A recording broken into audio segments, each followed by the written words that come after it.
I took two things that dancing and Oh no. I closed too many windows. All right.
There.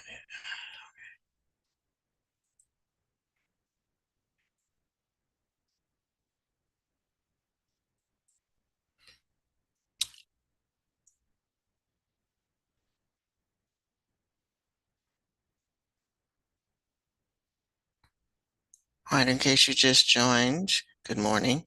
You're reading the page. It's a lot of read on skeletal remains, types of traumas in skeletal remains. Please read that over while I do attendance.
Okay. I know some of you shared in your stories that you had fractures and um, injuries to your bones.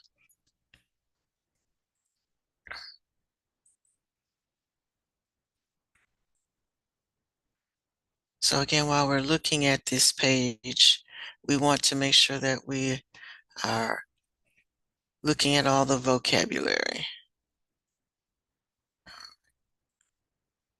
It's always after I do attendance, somebody comes. All right, we'll worry about that later. Okay, so again, there are some unique, as it says, unique things that you notice that when you're looking at a skeleton, um, they look for metal plates, they look for dentures, special defects, um, glass eyes, pacemakers, all these artificial things that have been possibly implanted in the body. Um,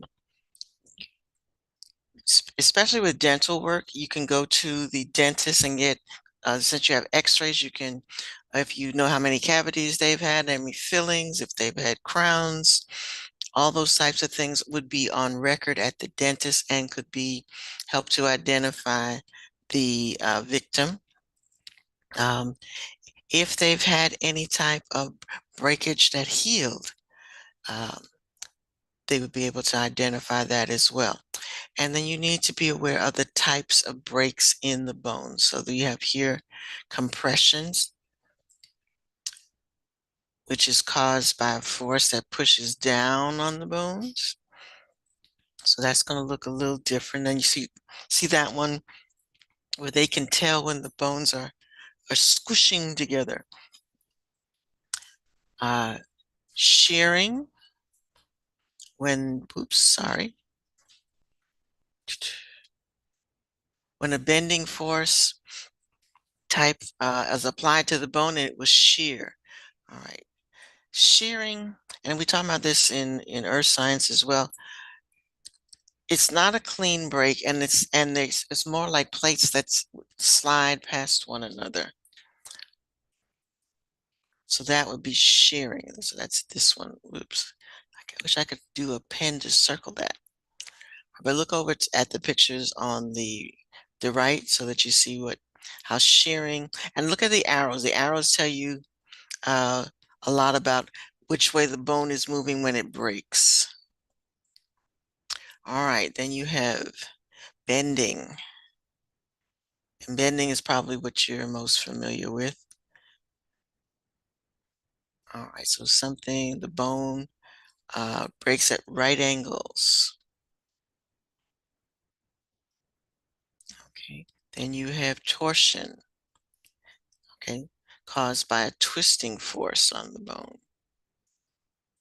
Okay, so I don't imagine that you have like a towel and you wring the towel. You could do that on your bones as well. And then you have tension. So just be aware of these vocabulary words and get a visual on them. Okay, so tension. So notice tension is kind of the opposite of compression. Okay, caused by a pulling of the bones, pulling away from one another. All right. Then we have our types of trauma. So you had these three vocabulary words: antemortem, perimortem, and postmortem, and they want you to go through and get a visual on what that looks like. Okay. So this one occurs before the death, and you're going to see all of these types of things. This one occurs during the event that caused the death.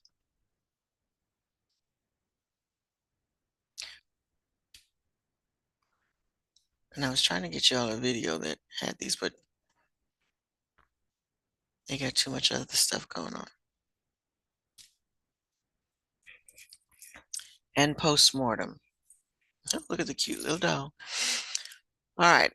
And post always means after anything. So ante is before, post is after, and perimortem is during. So just remember those. And the word mortem just means death in general. Okay. All right. Let me come out of this for a minute.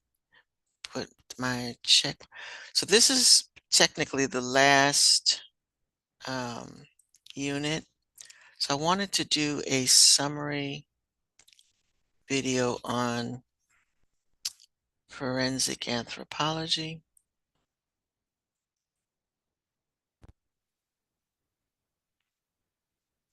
All right. Unfortunately, this video has those stops in it that have commercials. So bear with me on that.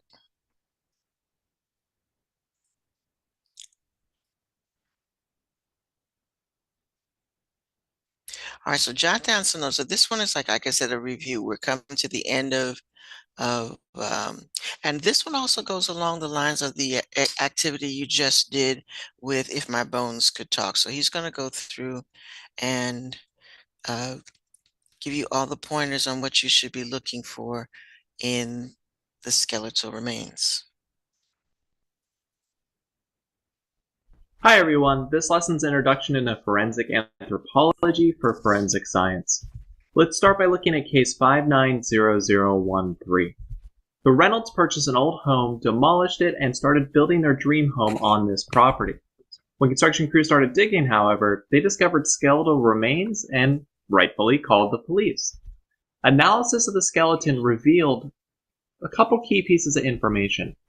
First, the frontal bone on the skull was rounded.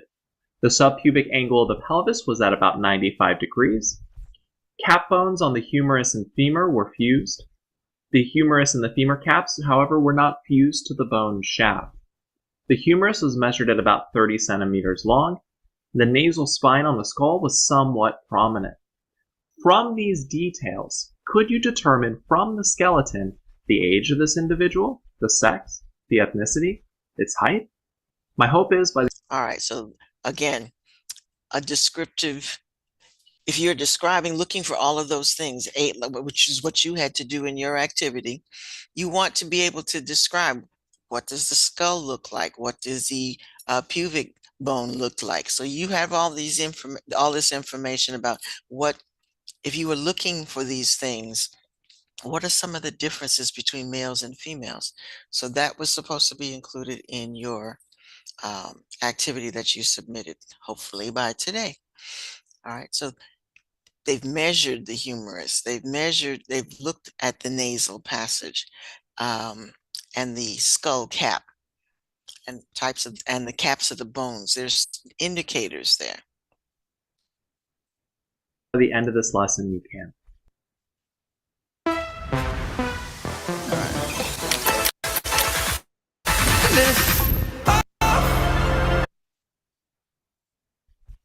So what is forensic anthropology?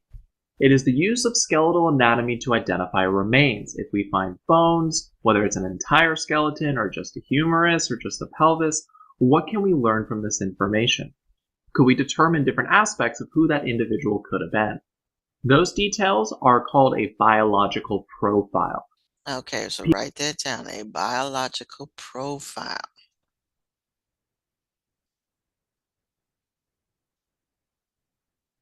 Gives you anatomy details such as age, sex, race, stature, and trauma.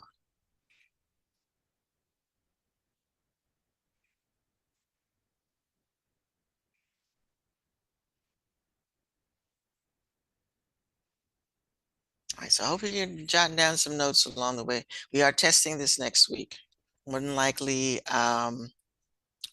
Wednesday, because wait a minute, the schedule is shifted next week. So for you,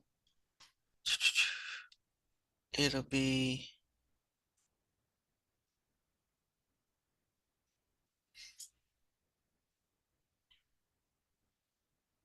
Monday. I mean, it'll be Tuesday. This Tuesday is going to be Monday. So Monday, Tuesday the 12th. That's when it's going to be. Because Monday's no school, and they're taking Wednesday out of the schedule, and it'll be Monday, Tuesday will be the A and B, the odd even days, and then regular Thursday, Friday. All right, got it. Pieces of identification such as the sex, age, race, and stature of an individual. And we can determine this from the skeletal remains. There are ways of determining what the sex is, the age, ancestry, stature, and if any injuries occurred to those skeletal remains, either when that person was alive or after they died.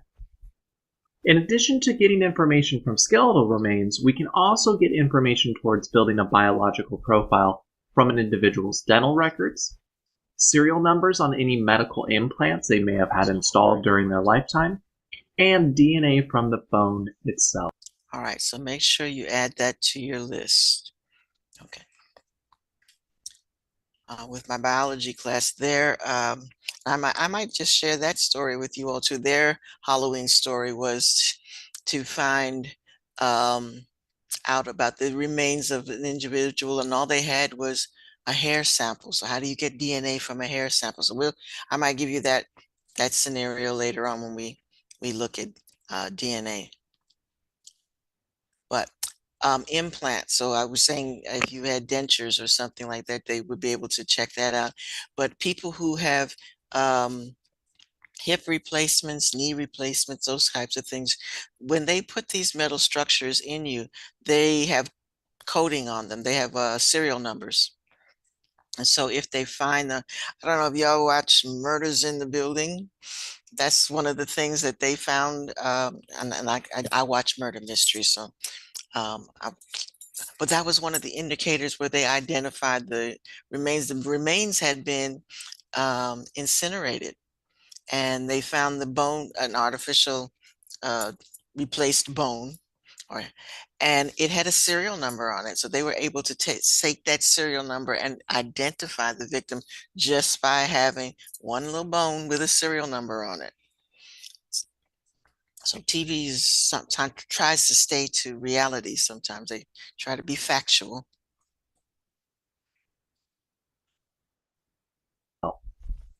So what are bones? Well, bones are organs. They're made of multiple tissues, and their primary function is to provide a framework or structure to the body. They also form an anchoring point for muscles, and it is the interplay between muscles and bone that enable organisms to move that have an internal skeleton and muscles like mammals such as ourselves, and they protect our vital organs. Bones are made of cells called osteocytes. Cyte is cell, osteo is bone. And there are two primary types of bone cell I want us to pay attention to: osteoclast and osteoblast. Osteoblast are the cells that build new bone tissue. They're able to elongate the bone or play an active role in any repair should a bone break. Osteoclast, on the other hand, dissolve and absorb bone. Why would the body need to do this? Well, if there's any kind of injury or any kind of growth, old bone cells may need to be dissolved and replaced with osteoblast. There are some tissues and structures that are universal to all bones, so I just want to make sure we're aware of them before looking at particular bones in the human body. First is I want us to look at the ends of the bone. You'll notice a cap, also known as an epiphysis. This cap can be found on both ends in any long bone. Below that is a growth plate. This is the area where most of the growth of a bone is going to occur. Bones come in two primary tissues. There's spongy bone and compact bone. And you can see that really well in this slice of bone here. Spongy bone, typically found in the inward part of the bone, appears spongy. It has a porous-like texture to it. Whereas compact bone, found on the outside of bones, is very, very dense. Another structure we'll find in bone is marrow. The caps of the bone have red marrow, and the inner portion of the shaft has yellow marrow. Red marrow is primarily responsible with making blood cells. Your red blood cells are produced by your bones, and the yellow marrow is mostly fat. The long portion of a long bone is referred to as the bone shaft. These are common characteristics that you'll see on all the particular bones that we'll learn about.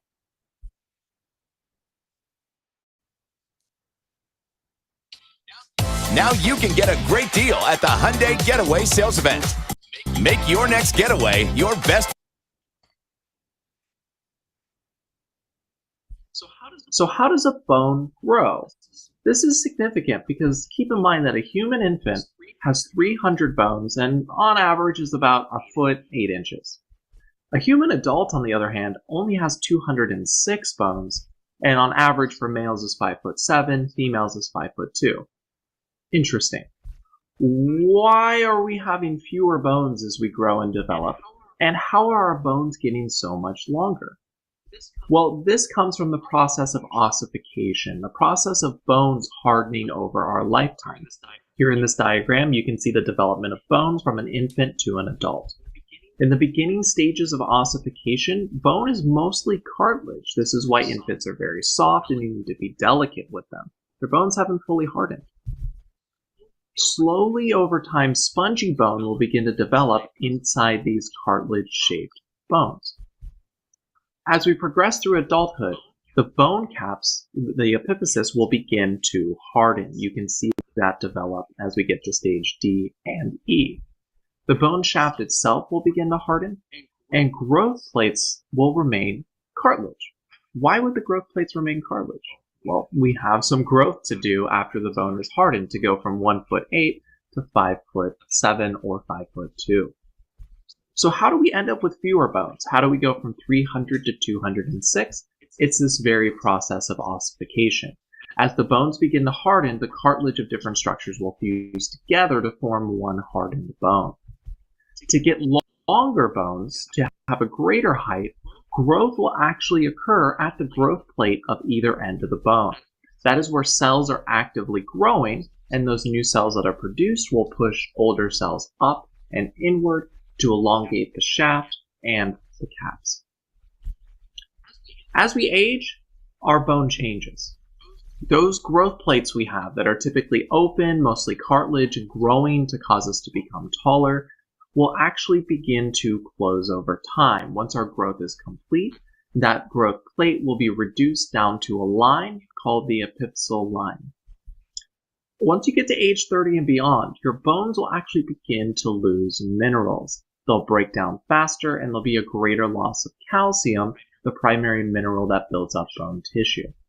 There's also an increased likelihood for developing bone disorders, such as osteoporosis. When osteoporosis occurs, your body's no longer able to absorb and have osteoclast build that spongy bone like it used to, and you can see here shattering and weakness in the spongy tissue of a bone, experiencing osteoporosis.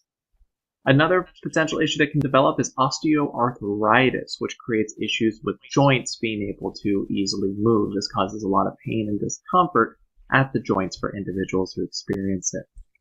All right, so when you're doing a forensic examination, you're looking, so one of the things that can help you with aging is examining not only the length of the bone, but the types of diseases that exist in the bone that you find. So you need to know the characteristics of all of osteoporosis and be able to compare it to what a healthy bone should look like and what a diseased bone should look like. What does an arthritic bone look like? And that'll give you kind of an age range there as well. So all of these things are going to be recorded when a person does a forensics report.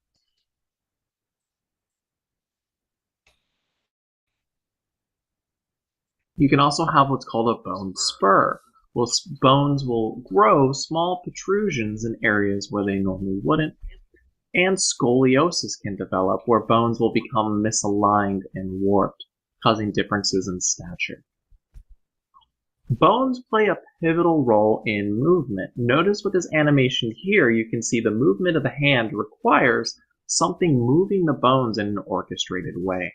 This is done by a variety of tissues that can enable bones to interact with each other and muscles to interact with bone. The first I want us to think about are tendons. Tendons are small structures that will connect muscle to bone. This enables the movement of a muscle to cause a corresponding action of the bone moving. There are also small structures called ligaments. Ligaments connect bones to bone. We have a tremendous variety of bones, particularly if you look at the hand here. Something needs to connect these bones together, and it's the ligaments that do it. Now, when I have bone attached to bone by a ligament, that can cause a lot of unnecessary friction. If I have two hard things like two bones rub against each other, that can cause breakage and pain. Fortunately, at our joints, we have cartilage. It's a soft tissue that'll line the areas of the bone that are most likely to touch. That reduces that friction and reduces any discomfort or potential bone damage when bones come in contact with one another. As forensic investigators, it's important for us to be able to identify an individual's sex from the skeletal remains. If we find a skeleton, we don't have an ID, we don't have a birth certificate, we only have the bones that remain to go off of to try to get an identification of an individual. When doing this kind of identification, though, keep in mind it's only helpful after puberty. It is only when a human experiences puberty that certain physiological changes happen in the skeleton that can be used to determine biological sex. The key... All right, make sure you make that note, that determining sex is only useful after puberty, when you've grown and the bones have settled into a pattern unique to that particular sex.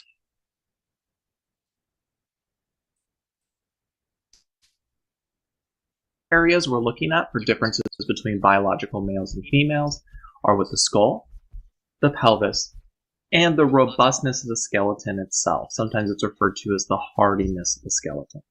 Let's take a moment to look at each so that you'll be able to identify what the biological sex of any remains you encounter are. First things first, let's look at the skull. In order to understand the differences between male and female, we first need to know what bones to look at. There are quite a few bones in the skull. I'm only going to review in this lesson the ones that are important for making forensic determinations of sex. So the first one is the frontal bone. Frontal bone here, right where your forehead is. Below that, you can see the orbits of the eye, and there are multiple bones that go into this, but the overall shape of that orbit is distinct between biological males and females. Below that, you may know it as your cheekbones, is the zygomatic process.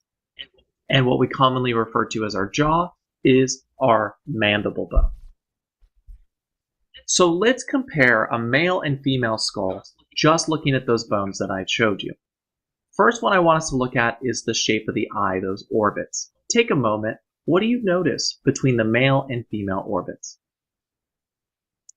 Hopefully you saw that the male orbits are more square, whereas the female orbits tend to be rounder. Now let's compare the mandible. Take a moment, look at the mandible, the male and female. What differences do you notice? Well, the male mandible is more square, and the female mandible is more V-shaped. Let's look at the upper brow ridge, the upper part of the orbit. What difference do you notice between the two? Well, the male seems to be thicker and larger, whereas the female is thin, and more slender. Let's learn some bones from the side view. Here's our frontal bone, our zygomatic process, and our mandible like we saw before.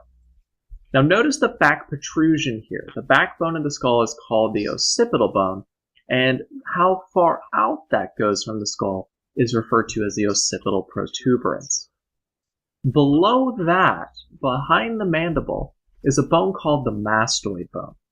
These two can also be used to identify differences between biological males and females. Let's look at the side view now between males and females. The first trait I want us to pay attention to is a bone we just learned a little while ago, the occipital protuberance. What difference do you notice between the male and female skull? Well, the male occipital protuberance is much more prominent than the female protuberance. Let's look now at the frontal bone. The frontal bone tells a different story when looking at it from the side. What do you see as a difference between the two? Well, the male frontal bone is low and sloping, whereas the female frontal bone is high and rounded. How about the surface of the skull itself? The male skull appears to be rough and more robust than the smoothness of the female skull. How about the zygomatic process, our cheekbones? It's a little difficult to see, but the male skull extends further out. If you could see the ear, it would extend to the ear or beyond the ear, whereas the zygomatic process on the female skull stops just short of the ear. How about the mastoid process, right behind the mandible? On males, it appears larger than females.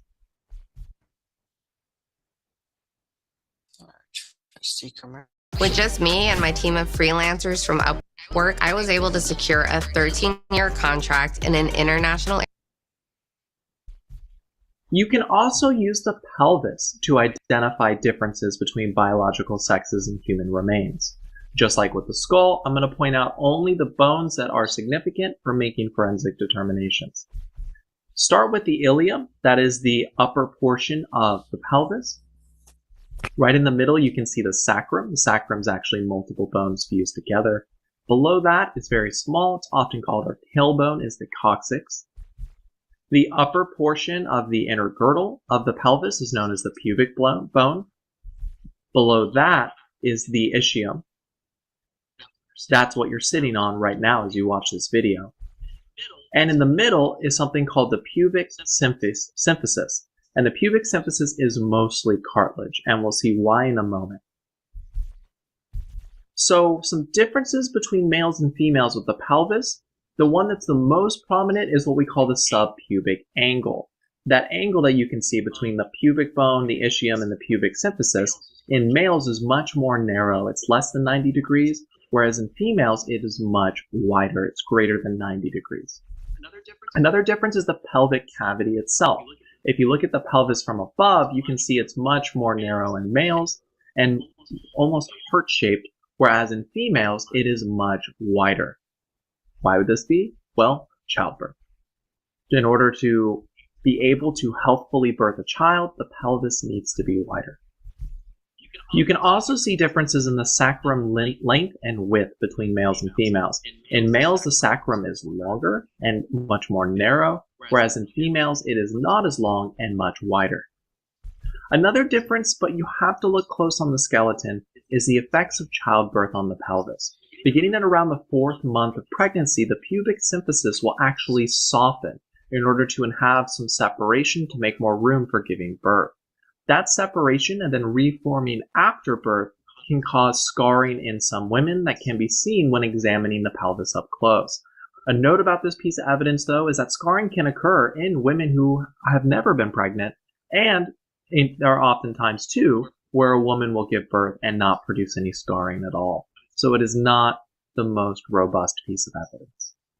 In addition to determining a person's biological sex based on skeletal remains, we can also make estimates on the age of the individual when they passed away. We can do this because of the process of ossification. A reminder that as infants we begin with 300 bones, as adults we end with 206. That process of ossification occurs in predictable ways in most individuals, which can give us insight into the age of a bone. For example, let's look at the humerus. The humerus is the bone you have right here and here in your arms. Looking at the humerus over time, at around age 4 to 6, cap bones will fuse together.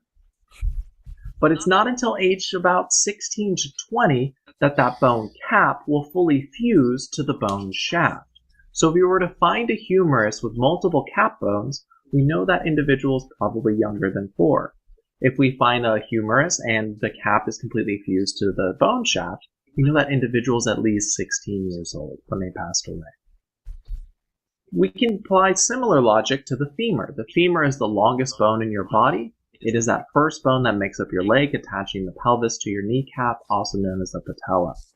Here's a close-up of that top region of the femur that attaches into the pelvis. There are some significant structures here that only develop at certain ages. The first is the greater trochanter, that protrusion you can see on the other side of the ball. This greater trochanter doesn't appear until age 4. Hopefully you're asking yourself, well, what is a trochanter? It is just an attachment site for muscle. That protrusion is where a muscle can attach. At age 13 to 14, the lesser trochanter will appear on the opposite side of the femur. And at about age 16 to 18, the head or the cap of the femur will fuse to the shaft, and that tends to be a trend for most long bones. We can also make age estimates off of bones in the shoulder, specifically the clavicle, also known as your collarbone, and the sternum running in the middle of your rib cage. With the clavicle, this is one of the last bones to finish growing, so the length of that bone can be used to determine age. And with the sternum, just like most bones, starts as a variety of bones that fuse together. With the case of both the clavicle and the sternum, it's at around age 22 to 30 that they fully developed and fully closed.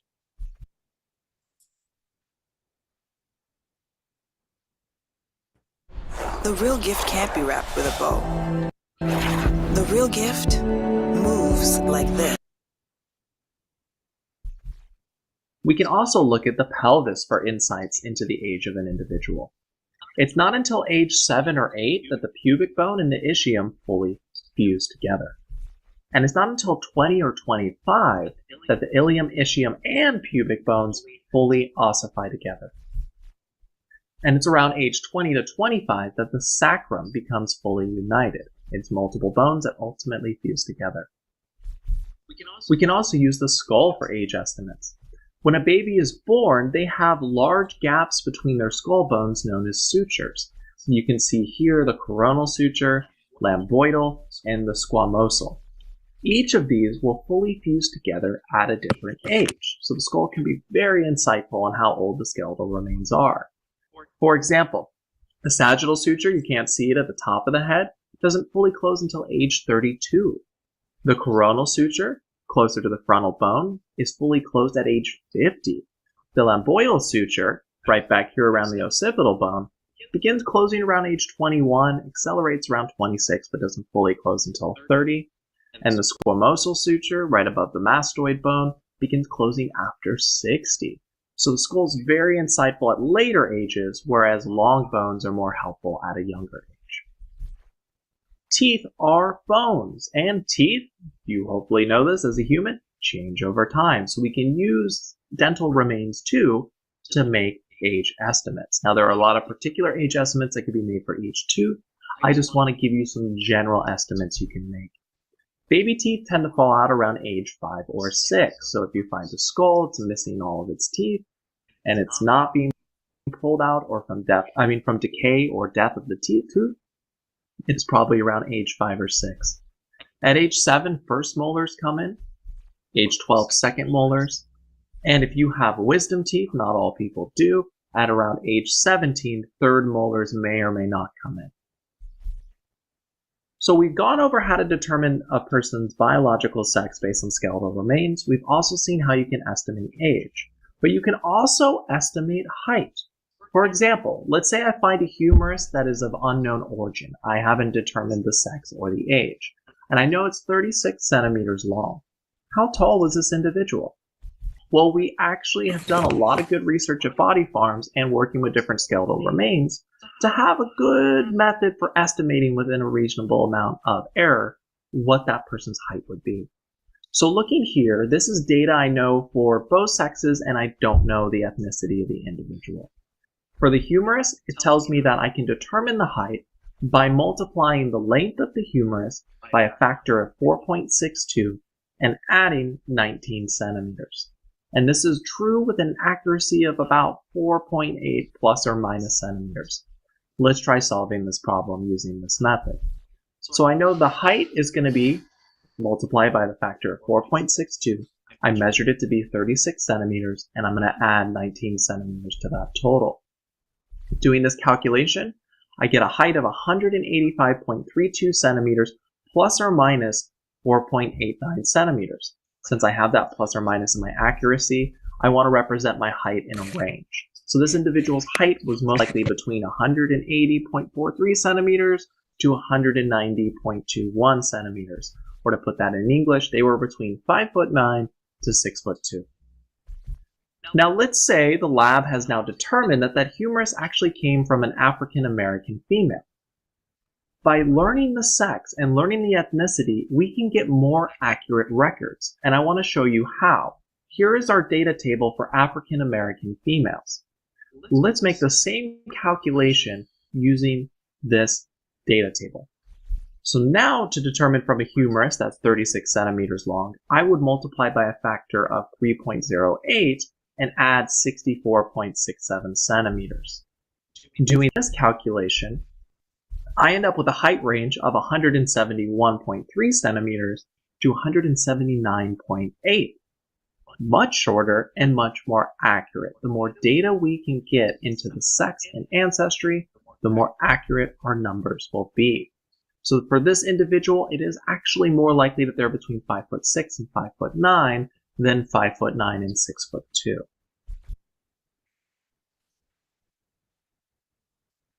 Do you know what's really fun?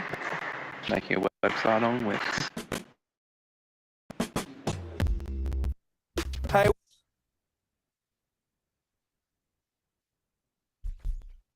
We can estimate ancestry in addition to height. Now, before going into this, I want you to know that variation exists between individuals with their specific ancestry, and copious biological research has shown that there's more genetic diversity between individuals within a group than between groups, meaning there would be more genetic diversity between Caucasians than between Caucasians and Asian Americans. So you kind of have to take this evidence with a little bit of grain of salt. So here you can see skulls from different backgrounds. I have an example of a face and a skull for European ancestry, African ancestry, and Asian ancestry. There are somewhat subtle differences between the two based on the size of the eye orbits, nasal spine, and nasal openings, but again, there's more difference within groups than between, so this isn't the best line of evidence. What's interesting about bones is bones will actually pick up isotopes from their environment and they'll persist in the individual for a long period of time.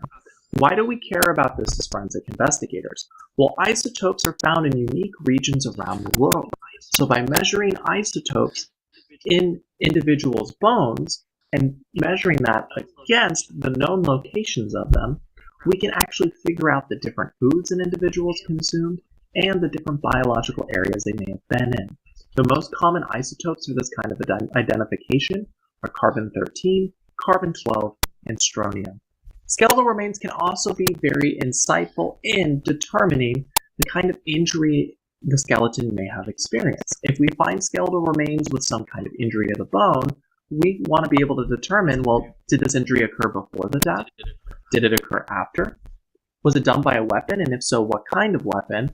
Or did this occur naturally? Did someone just happen to fall off their bike when they were young? If you're looking at a skull or any other bone and you suspect that the wound is caused by a gunshot, the trademark signs of a gunshot wound on bone are that the entrance wound is going to be smaller than the exit wound. And that's helpful in determining what angle that person may have been shot. There are also very few fractures that occur to the bone when dealing with a gunshot because of the high force and speed at which a bullet would go through bone. This is much different than if someone experienced blunt trauma that caused an injury to a bone. Blunt trauma creates greater damage than a gunshot. You're dealing with a larger, blunter surface. And because of the force required for that and how it's distributed across whatever the weapon may be, you're going to have more radiation fractures coming out of the wound site than what you would see with a gunshot. Bones can also tell us a story on the life and events that happened to the person whose skeleton we're examining. When a bone is broken and healed, it can oftentimes leave bumps, scars, and if it's not set properly, cause the bone to repair and grow at odd angles. Bones are also reflective of the nutrition an individual had in their life. There are many bone disorders such as rickets that occur if a person doesn't get proper vitamins and minerals in their diet. In the case of rickets, if you have a vitamin D deficiency, it can cause bones to bow and cause something called being bow-legged. We can also analyze the chemistry of bones to see if there are any toxins or poisons that that individual may have encountered, potentially leading to their death. When examining bone evidence, it's essential that you always follow the 7 S's of crime scene investigation. You also want to be able to determine if the bone is human, and we can do that by looking at the texture, color, and interior.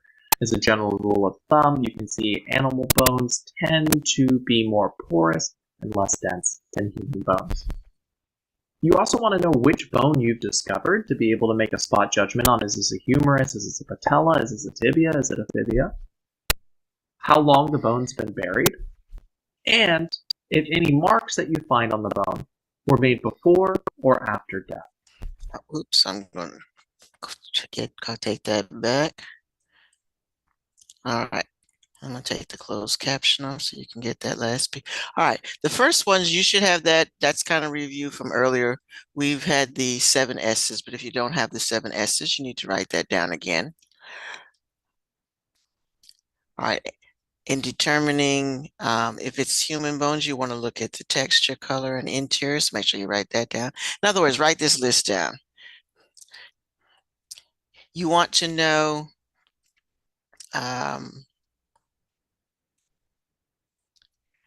what kind of bones you found, because sometimes you don't find the whole skeleton, so you do need to know the names of your bones.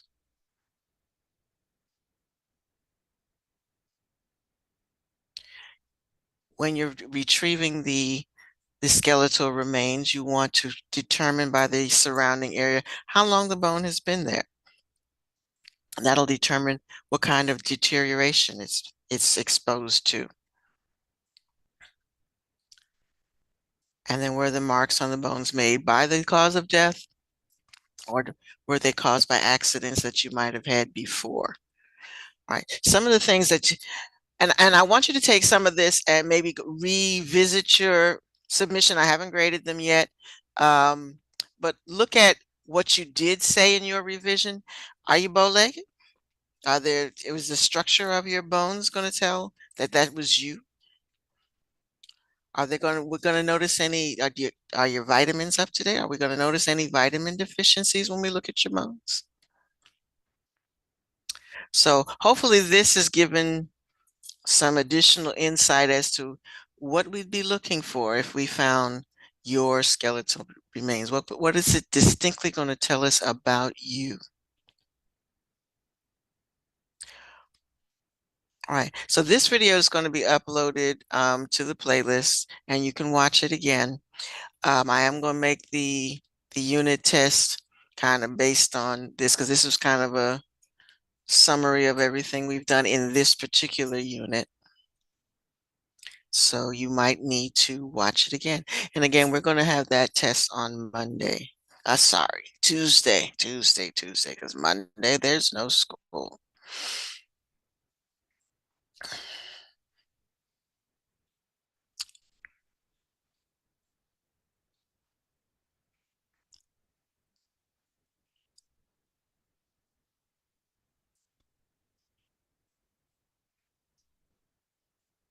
All right, so I'm going to go let it finish. Again, if you didn't get all the notes on this particular screen, the video is going to be in the playlist.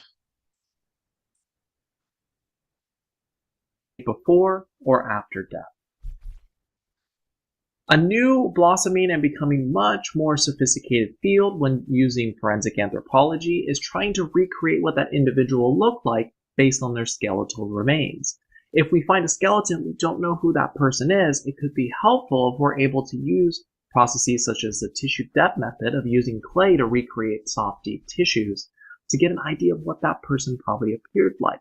With that image, investigators can then go forward, ask questions, and reach out to the public and try to determine who that individual may have been when we're left with only skeletal remains. So we started this lesson with a couple pieces of evidence for case 590013.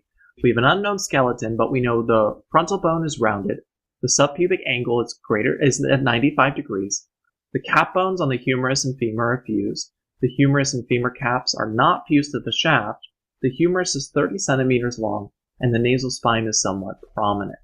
From this, could you determine the age, sex, ethnicity, and height of the individual? My hope is that you can. Thank you, and I'll see you next time. Okay.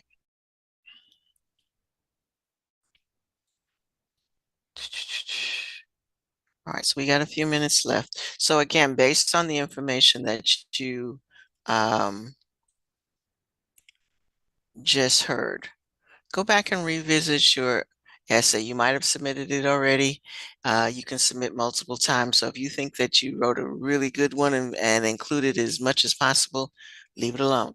If you think there's some things that you can add to it so that you can get the best grade possible, revise it, submit it again.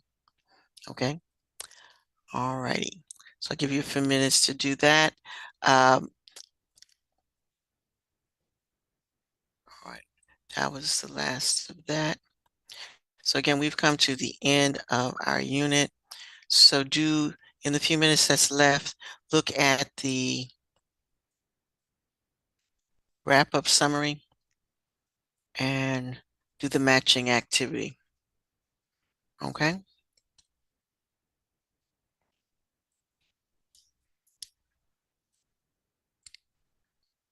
Okay, that is published. And if you have any questions, this is the time to ask the questions.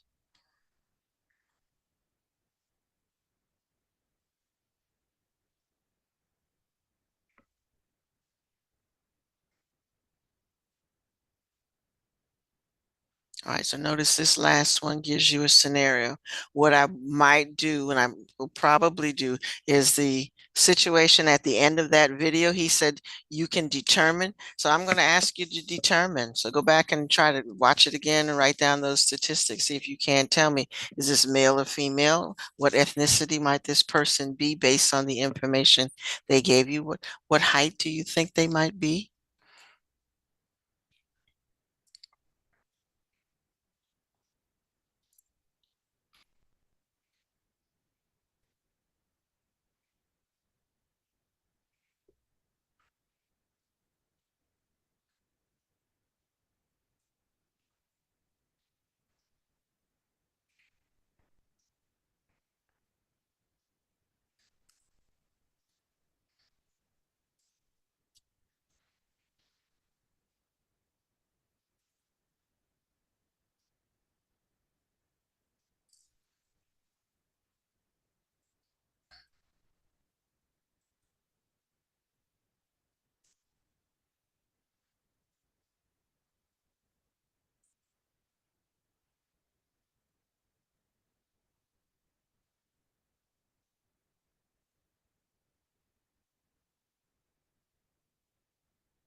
Also, I hope that in watching that, uh, you get an understanding of it takes a long time studying all the different features of the bone in order to come up with an identification.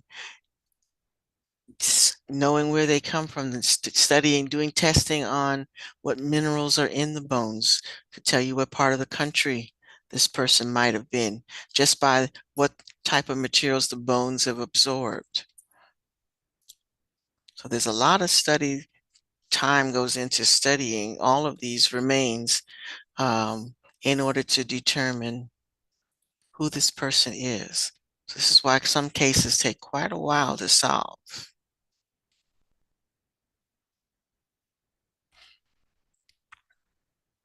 Okay. So if you're good, you have no questions, I'm good. You all have a great weekend, long weekend, and study. See you on Tuesday.